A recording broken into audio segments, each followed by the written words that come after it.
मनुष्य हा नेहमीच सुखाच्या शोधात असतो, परंतु खरे सुख म्हणजे नक्की काय हे मात्र तो समजून घेत नाही.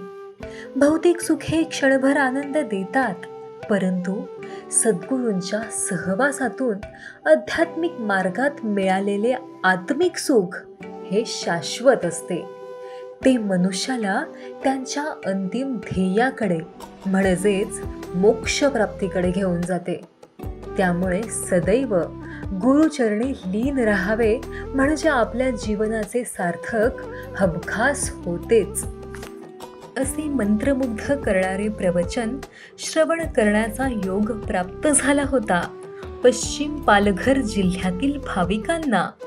औचित्य होते दिनांक 20 मार्च 2025 रोजी पालघर या ठिकाणी आयोजित करण्यात आलेल्या अनंत श्री विभूषित जगद्गुरु रामानंदाचार्य श्री स्वामी नरेंद्राचार्यजी महाराज यांच्या सिद्ध पादुका दर्शन सोहळ्याचे.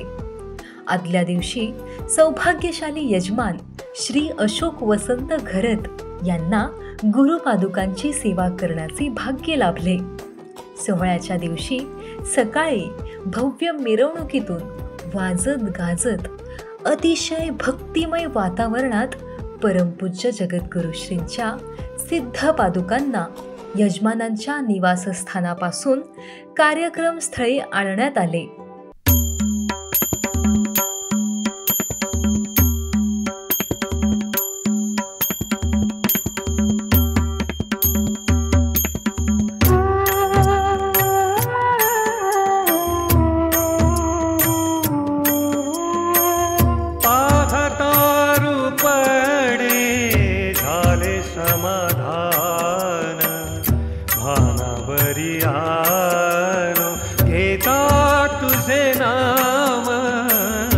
पाहतारूपणे झाले समाधान, भानावरी आलो घेता तुझे नाम पाहतारूपणे.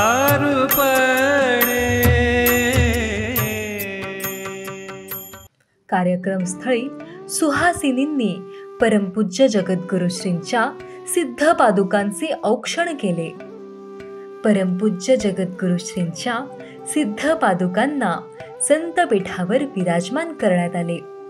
या सोहळ्यास 2200 ते 2300 भाविक उपस्थित होते. जगद्गुरु नरेंद्राचार्य महाराज संस्थानाच्या वेदसंपन्न पुरोहितांद्वारे परमपूज्य जगद्गुरुश्रींच्या सिद्ध पादुकांचे पूजन करण्यात आले. यावेळी उपस्थित 700 भाविकांनी आपल्या जवळील वैयक्तिक श्रींच्या पादुकांचे पूजन केले. परमपूज्य जगद्गुरु श्रींच्या तुम्ही जगा दुसऱ्याला जगवा या दिव्य शिकवणीला कृतीत उतरवत जगद्गुरु नरेंद्राचार्य महाराज संस्थानाच्या मार्फत समाजोपयोगी उपक्रम राबविले जातात.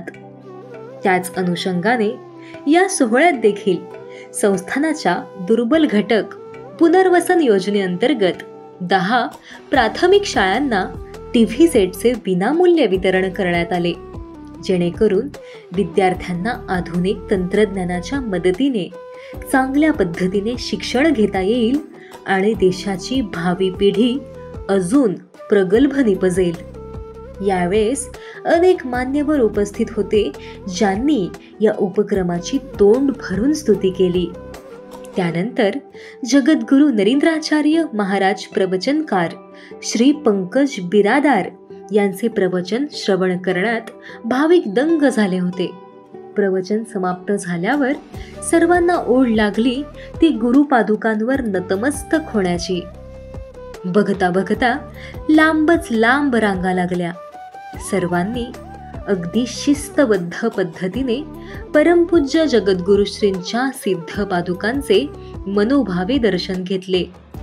या सोहळ्यात 132 भाविकांनी उपासक दीक्षा घेतली व आध्यात्मिक मार्गावर आपले पहिले पाऊल पुढे सरसावले.